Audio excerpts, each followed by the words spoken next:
Bonjour à toutes et à tous, bienvenue dans cet épisode un petit peu spécial puisque j'enregistre aujourd'hui avec vous le 100e épisode de Biz & Bibs. Et oui, déjà 100 épisodes, déjà 2 ans que j'ai lancé ce podcast entrepreneuriat et maternité, parentalité. Je l'ai lancé en 2024 et si vous faites un petit peu les maths, vous vous dites mais 100 épisodes, c'est pas vrai là. De ce que je vois dans le feed de Spotify ou de Apple, c'est épisode 70. J'ai 70 interviews avec des entrepreneurs, mais comme vous le savez, j'ai aussi plein d'autres formats sur Biz & Bibs. J'ai des rediffusions, j'ai des Biz Mama, j'ai des hors-séries, et tout ça additionné, eh bien oui, ça fait 100 épisodes. Parenthèse mathématique terminée. Pour celles et ceux qui débarquent, un petit peu de contexte, Biz & Bibs, c'est un podcast pour les parents entrepreneurs que j'ai créé en mars 2024, alors que j'étais à 1 mois postpartum. Pour moi, la grossesse, ça a été vraiment un moment de doute, de questionnement et de remise en question. J'étais entrepreneuse depuis plusieurs années déjà, mais j'ai tout remis en question quand je suis tombée enceinte. Et surtout, la question qui a surgi, c'était comment faire pour combiner les deux, comment accueillir ce nouveau petit être dans ma vie, continuer de kiffer ma vie d'entrepreneuse, mais surtout combiner entrepreneuriat, qui est déjà une vie à 1000 à l'heure, avec la maternité, qui est quelque chose qui peut imposer des horaires, qui impose des contraintes et qui donne aussi envie évidemment de libérer plus de temps pour être disponible pour ses enfants. C'est comme ça que je me suis retrouvée à tendre mon micro à des personnes qui l'avaient fait et qui notamment avaient été inspirées par leur maternité et leur paternité pour créer des produits ou des services révolutionnaires. C'est comme ça que j'ai tendu mon micro à Bénédicte Perrault, fondatrice de la marque de la poussette Vidiamo, une poussette révolutionnaire pour les parents, et Marine Allary, créatrice du coworking crèche Le Cocon à Bordeaux, et ensuite bien d'autres mamans et papas entrepreneurs. Au total, j'ai interviewé près d'une centaine d'entrepreneurs, de parents entrepreneurs, que ce soit au travers de ces interviews, mais aussi au travers des événements que j'ai organisés. J'ai organisé des événements Biz & Bibs à Paris, des événements Parent Up, et au total, j'ai environ interviewé 100 personnes. Alors pour cet épisode, ce 100e épisode, j'avais envie de vous proposer quelque chose d'un peu spécial et de vous partager les 10 leçons que j'ai apprises aux côtés de ces 100 entrepreneurs en interviewant 100 parents, 100 papas, 100 mamans, enfin peut-être pas 100 papas et mamans on va dire, qui entreprennent et qui combinent les deux. Aujourd'hui, je vais donc vous partager 10 leçons qui m'ont marqué pendant ces 2 ans de Biz & Bibs.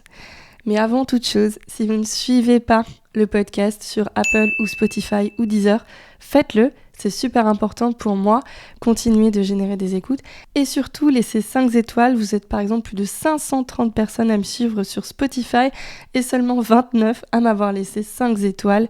Donc faites-le, c'est super important pour l'algorithme, ça m'aide à gagner des écoutes mensuelles, hebdomadaires et à rendre mon podcast plus visible sur les plateformes d'écoute. La première leçon que j'ai apprise au contact de ces 100 parents entrepreneurs, c'est que c'est souvent de l'inconfort que naissent les meilleures idées. Beaucoup de mamans et de papas à mon micro ont créé un produit ou un service parce que eux-mêmes ont vécu une période difficile, compliquée, où on fait face à un challenge en tant que jeune papa ou jeune maman. Par exemple, j'ai Marie-Astrid Lemercier, aka Madame Tirelet sur Instagram, qui a construit tout un business autour du tir-allaitement, qui est la première coach en France à aider les femmes à tirer leur lait, tout simplement parce que elle-même, quand elle a dû y être confrontée, elle n'a trouvé aucune ressource, seulement des ressources anglophones, américaines, et elle s'est dit c'est pas possible qu'il n'existe pas ça en France, et c'est comme ça qu'elle s'est lancée dans ce business-là, d'abord du consulting, puis des formations, et maintenant sa marque de Tétrelle,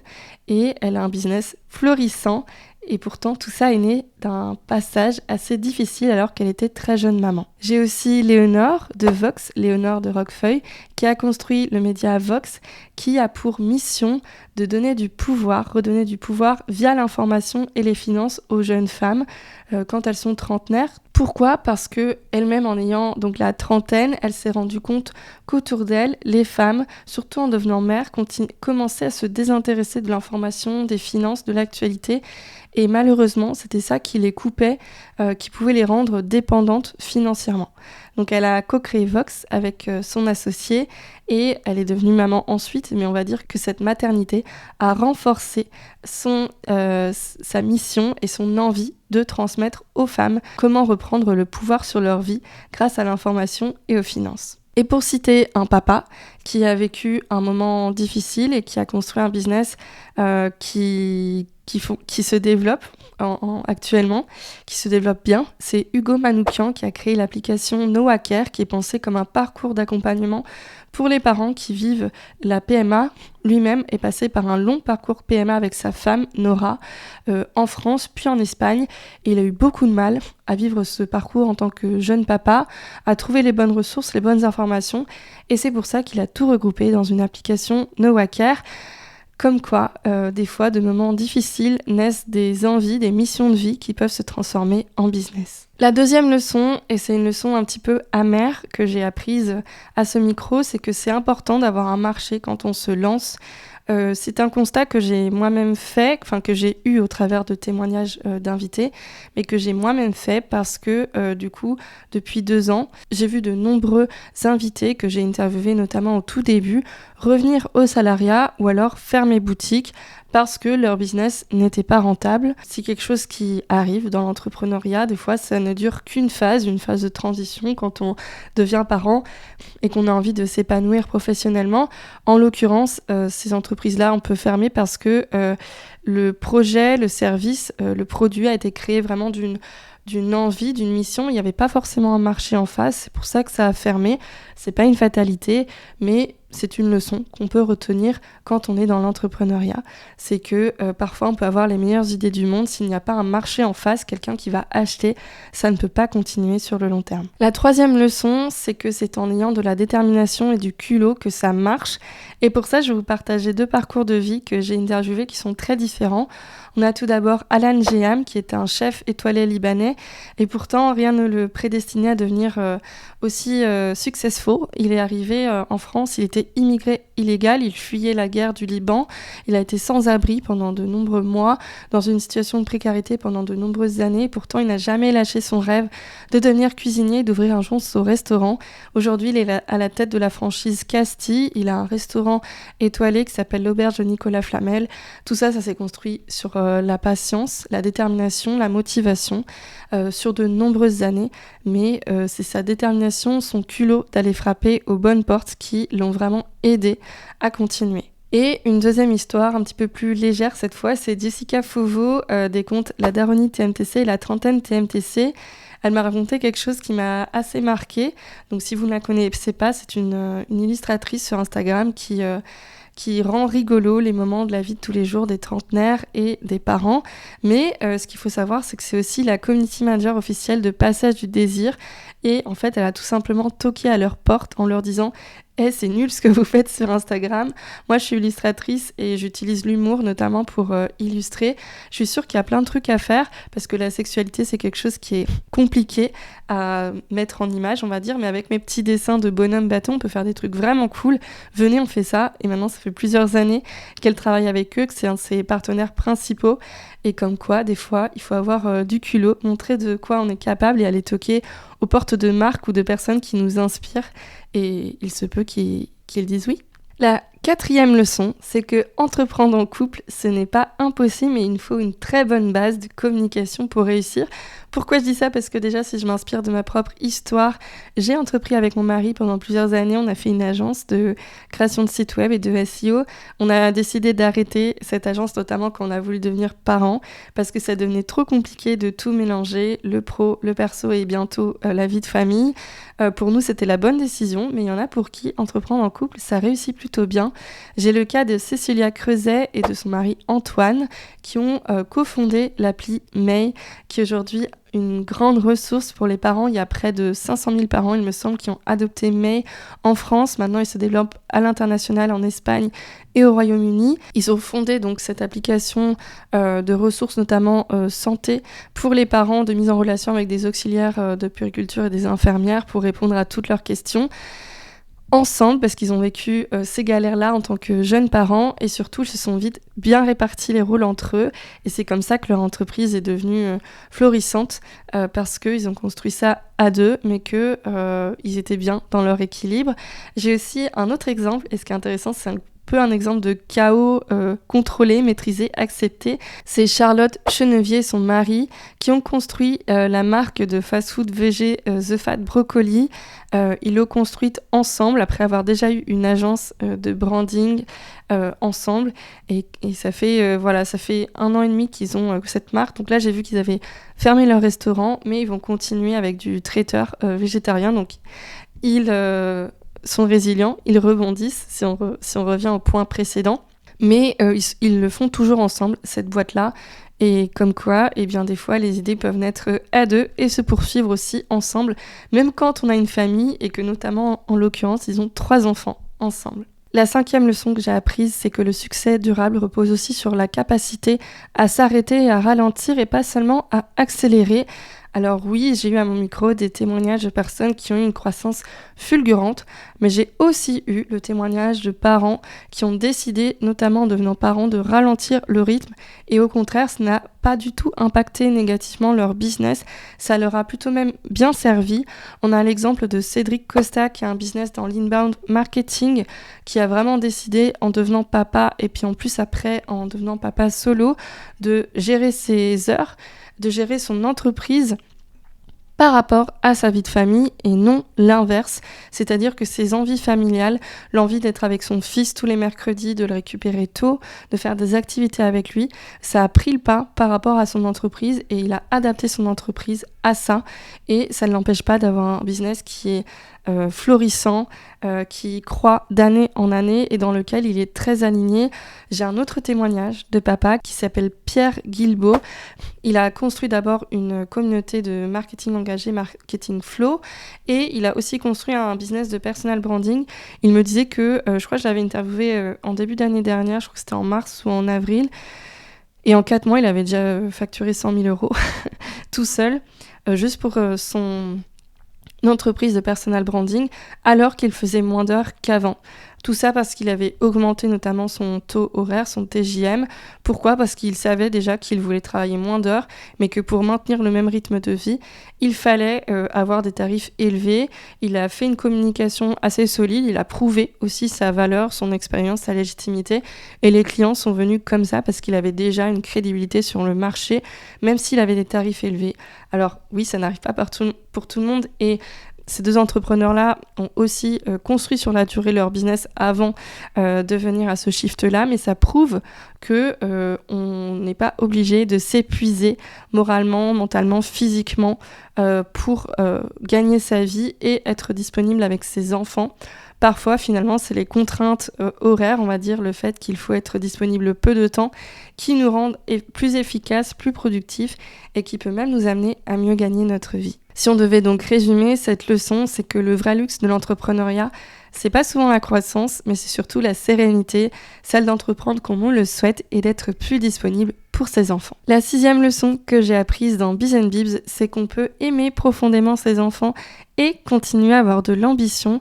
Alors pourquoi je dis ça ? Parce que si on revient un petit peu à mon point précédent, on pense souvent que devenir parent, ça freine notre carrière. Alors il y a des exemples concrets que je vous ai cités qui prouvent que non, mais c'était donc des papas que je vous ai cités et j'ai trouvé au fil de mes interviews que malheureusement quand on est une femme, quand on a de l'ambition et qu'on veut grandir un business qui réussit, on pose souvent la question de « mais et tes enfants, tu vas faire comment ?» En fait, je peux concilier les deux.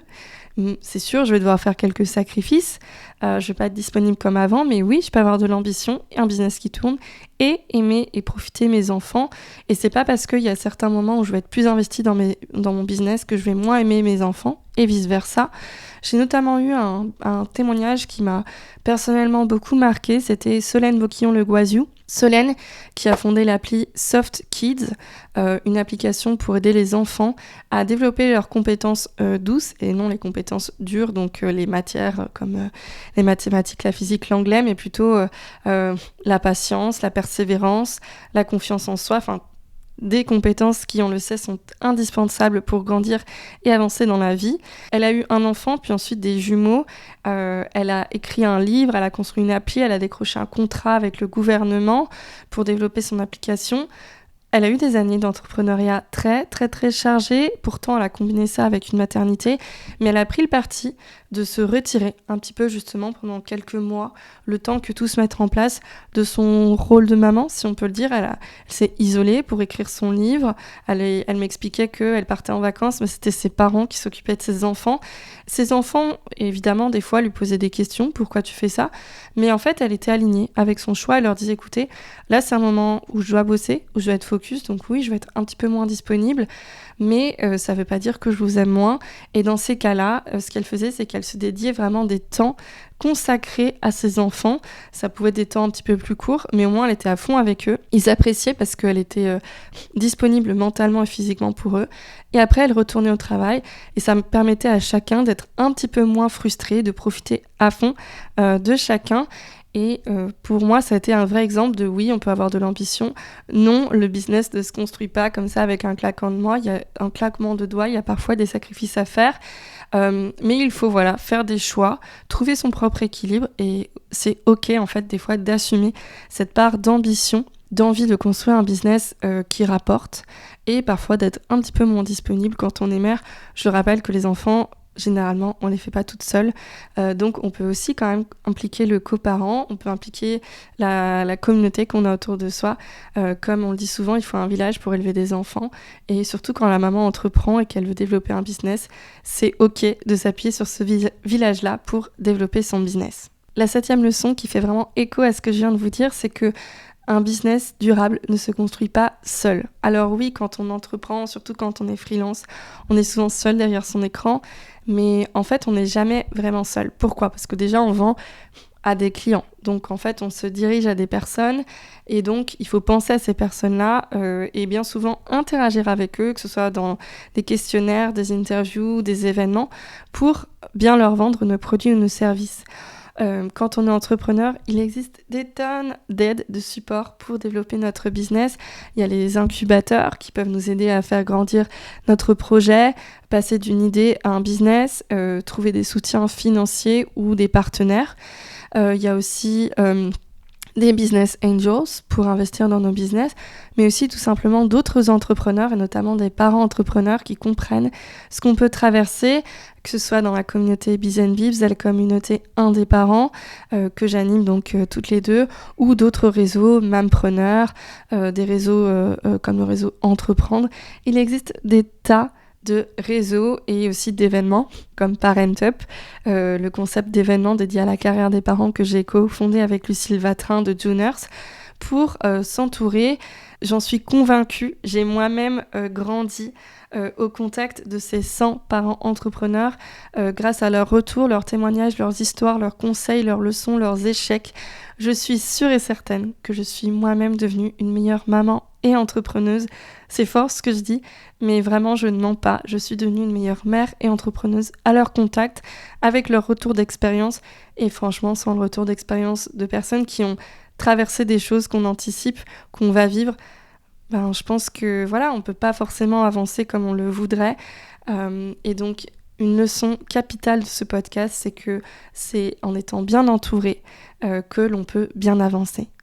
La 8e leçon que j'ai apprise dans Biz & Bibs au contact de ces parents entrepreneurs, c'est que le timing parfait n'existe jamais. J'ai interviewé des mamans qui ont lancé leur business enceintes, comme Dora Blasberg, qui est tombée enceinte après une fausse couche traumatisante et qui pourtant a continué de développer son application Pro Adapt. Elle faisait les salons enceinte avec son gros bidon, elle pitchait à des investisseurs. On a aussi Sandra Ambos qui a créé la marque de bolas de grossesse et de soins pour maman, future maman et en postpartum, Ilado Paris. Elle a déposé les statuts de son entreprise et elle est tombée enceinte et pourtant elle a rien arrêté, elle a continué à développer sa marque qui aujourd'hui a vraiment une très belle marque, très connue des jeunes mamans. Elle a aussi tout un podcast de méditation et pourtant elle a combiné ça avec une grossesse, puis le postpartum, puis élever un petit enfant. Donc c'est possible de le faire. Ce n'était pas le timing idéal pour toutes les deux, mais elles se sont lancées, elles ont continué. J'ai aussi des personnes qui ont lancé un business après un burn-out, après un deuil, en pleine rupture conventionnelle, alors qu'elles étaient salariées en side project. C'est jamais le bon moment pour lancer un business, mais en fait, qu'est-ce qui va se passer si on attend le bon moment ? On va jamais se lancer.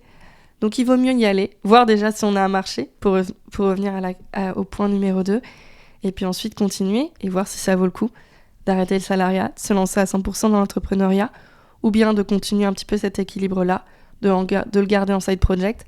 À vous de voir, mais si vous avez une idée, une envie, allez-y, foncez. Sinon, vous allez le regretter.